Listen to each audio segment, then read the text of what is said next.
We're here at Levi Stadium after day one of training camp, and watch the practice. Give you some observations from practice. I will say this: the Niners don't put the pads on for until day five of camp, and there's just not a lot that you can really glean with a lot of certainty before the pads are on. This is a sport that's played with pads.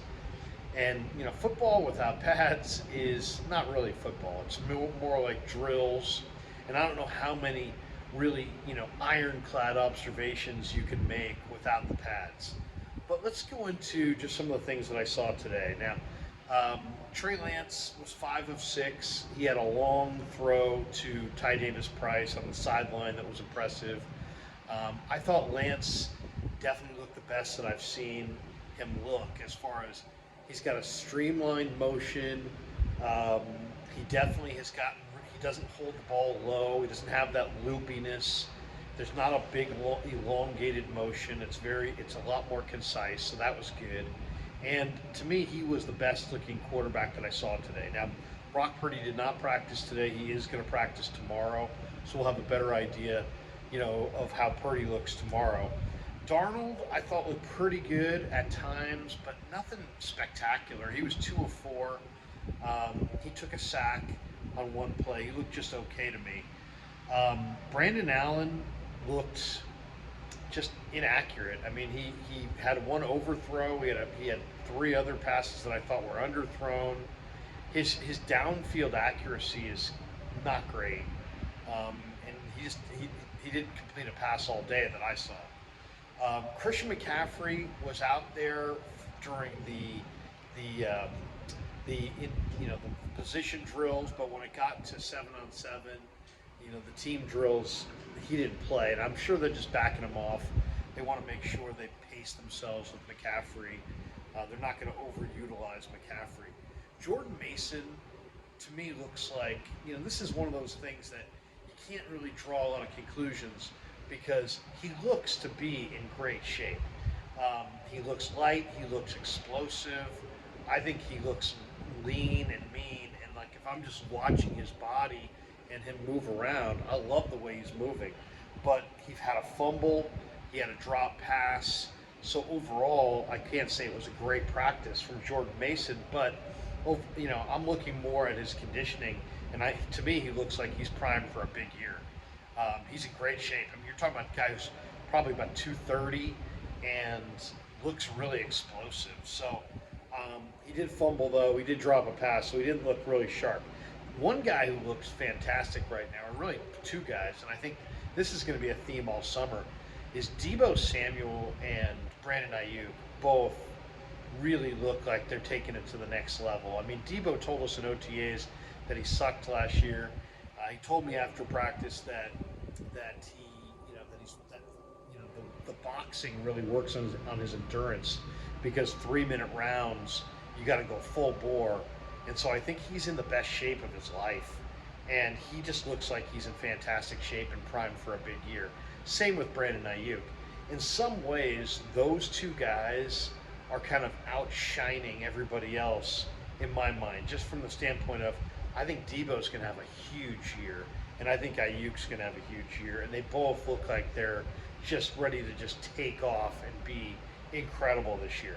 Another guy who looked really good today was Ty Davis Price. Ty Davis Price is, last year he was a rookie. This year, going from year 1 to year 2, that's typically when we see the biggest improvement, and I thought Ty Davis Price really looked good today. He's explosive. He's 220 in that range, but he's fast. And now he knows the playbook. He's not thinking. He's just reacting. He looks really, really good. Ty Davis Price, looks like he's primed for a breakout year. The other guy that really stood out to me today was Danny Gray. I mean, Danny Gray is in great shape. This guy's worked at it. There's still more work to be done here, but this guy threatens on the 3rd level and will make defenses defend that 3rd level on a regular basis. And I just think that he's a guy that, I know there's some people that say, he's not going to make the roster. He is going to make the roster. This guy's the fastest guy in the team. He's super explosive, super dangerous down the field. He just is moving at a different speed. And when you can, you know, Shanahan talked a little bit about this after practice as well. When you can force defenses to defend all three levels, um, you really got something. And it basically he just creates space. But I think you're going to see Danny Gray really light it up in the preseason. He stood out. He's in fantastic shape. He's stronger. He knows the offense better, and watch for him this year. These players that are going from their rookie year to their second year, they make huge jumps. And I think I saw that today from, first of all, I see that in Jordan Mason as far as his conditioning. I definitely saw that today from Ty Davis Price. And then Danny Gray is another guy that fits that same profile. Year one going to year two, and he looks just ready to take off. Um, After practice, we talked to Debo Samuel, Eric Armstead, and George Kittle. Debo talked about how his boxing regimen has gotten him into the best shape of his career. And I think Debo, once again, Debo and Ayuk look primed for just bust out years. I think you're going to see much, much more similar to like a 2021 Debo than what you saw last year. And I just think that Debo and Ayuk are both primed for huge years. Um, One of the things that Debo and Kittle both talked about at the post practice presser is how much better Trey Lance is looking. I think it's really clear that the 49ers have a really deep group of quarterbacks. Brock's going to be their number one, but man, Trey's impressive. And then you've got guys like Darnold and Allen who have NFL experience. I mentioned before, it's a sport that's played with pads. The Niners are not going to put the pads on until day 5. I don't want to say that nothing matters because I'm cutting this video. We're talking about practice, and and I think what we saw out there matters, but nothing really matters until we see the pads on. You can look great without pads, but when you put the pads on, I think that separates the men from the boys. We did get to see some yapping today, which is great. I love that kind of stuff. I think Shanahan likes it. You don't want to see necessarily fisticuffs, but you want to see these guys. You got a bunch of type A personalities all gathered around on the same football field. And you want to see guys compete. I mean, that's what this whole thing's about. The whole thing is about competing. And it's about how good is your competition, how fierce is your competition. Ayuk and Diamador Lenore were talking trash to each other on one play after a play was made.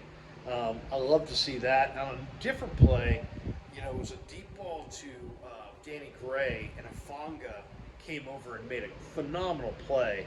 And then those two guys were yapping at each other. And, these are 4 players that are going to be significant players for the Niners. Ayuk and Danny Gray on offense, Demo Lenore and Hufanga on defense. And I just love to see it. And I'm sure the Niners love to see it as well. Because what? Because you're talking about guys who are out there and it means something to them.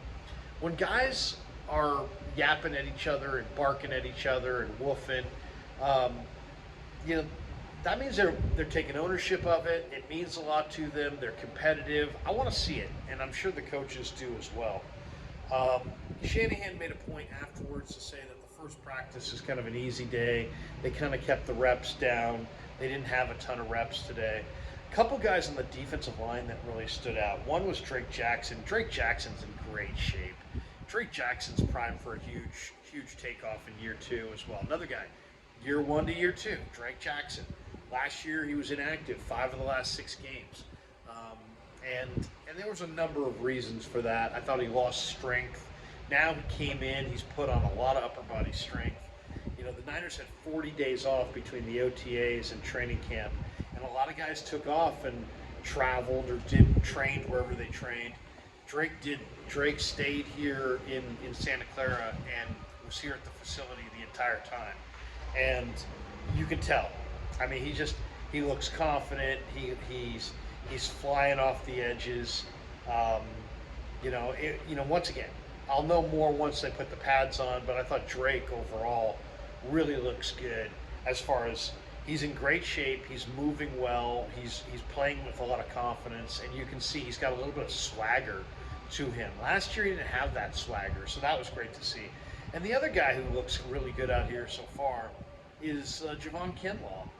Javon Kinlaw has had no setbacks with the knee.